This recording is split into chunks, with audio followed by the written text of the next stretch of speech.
नमस्कार दोस्तों, मैं हूं सुजीत और आप देख रहे हैं राजनामा। आज की कहानी एक फिल्म की है, लेकिन ये कोई आम फिल्म नहीं है। ये कहानी है एक ऐसे कर्स्ड सेट की जहां कैमरा के पीछे जो हुआ वो शायद पर्दे पर दिखाए गए हॉरर से भी ज्यादा डरावना था।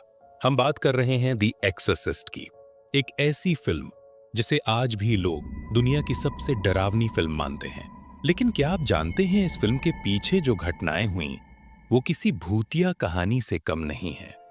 तो वो साल था 1972। द एक्सोर्सिस्ट की शूटिंग शुरू हो चुकी थी। बड़ा बजट, बड़ी कास्ट और एक ऐसा स्क्रिप्ट जो लोगों की सोच से परे था। लेकिन कुछ ही हफ्तों में अचानक पूरे सेट में आग लग गई। लाइट्स, प्रॉप्स, कॉस्ट्यूम्स, सब कुछ जलकर खाक हो गया। लेकिन हैरानी की बात यह थी कि सिर्फ रीगन का कमरा बचा रहा। वो ही कमरा जहां फिल्म के सबसे खौफनाक सीन शूट होने थे। डायरेक्टर विलियम फ्रीडकिन ने बाद में कहा, it felt like some unseen force was protecting that room.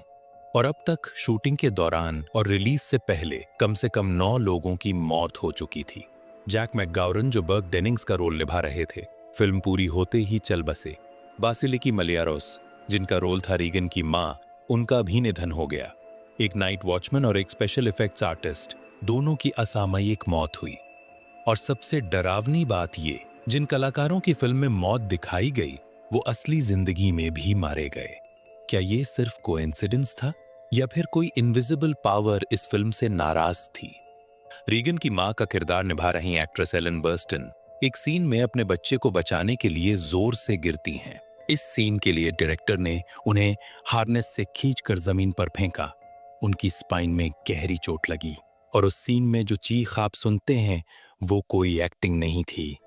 वो चीख एक मां का असली दर्द था।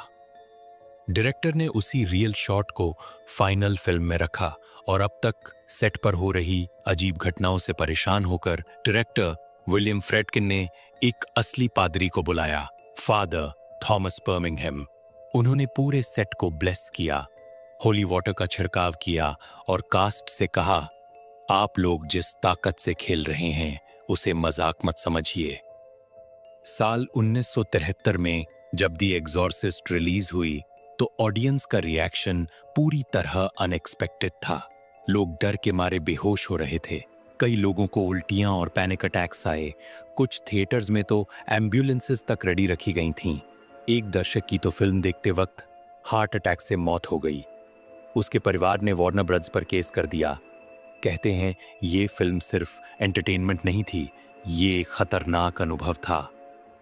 रीगन का रोल निभाने वाली लिंडा ब्लेयर सिर्फ 14 साल की थीं, पर फिल्म की सक्सेस के बाद उन्हें मिली शोहरत के साथ साथ मिली जान से मारने की धमकियां। लोगों का मानना था उस लड़की में वाकई कुछ घुस गया है।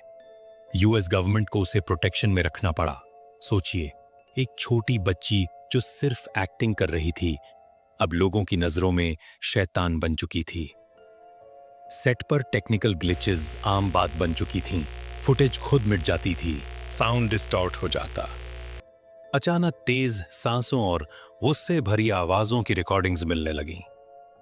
ऑडियो टेक्नीशियंस ने बताया, हमने जो सुना वो इंसानी आवाज नहीं थी।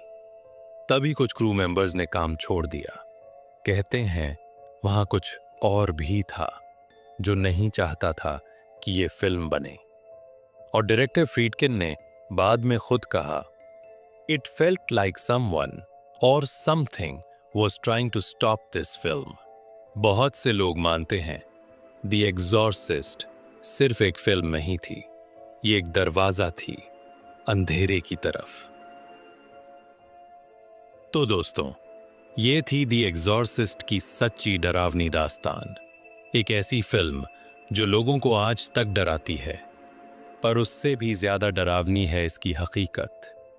क्या आप मानते हैं कि कोई फिल्म सच में शापित हो सकती है? क्या किसी कहानी को दिखाना कुछ रूहों को भड़काता है? नीचे कमेंट्स में जरूर बताइए। अगर ऐसी ही सच्ची, रहस्यमयी और डरावनी कहानियां सुननी है तो चैनल राजनामा को सब्सक्राइब करना मत भूलिए। मैं हूं सुजीत, फिर मिलूंगा एक नई कहानी के साथ। तब तक अकेले मत देखना। क्योंकि डर कभी भी आ सकता है।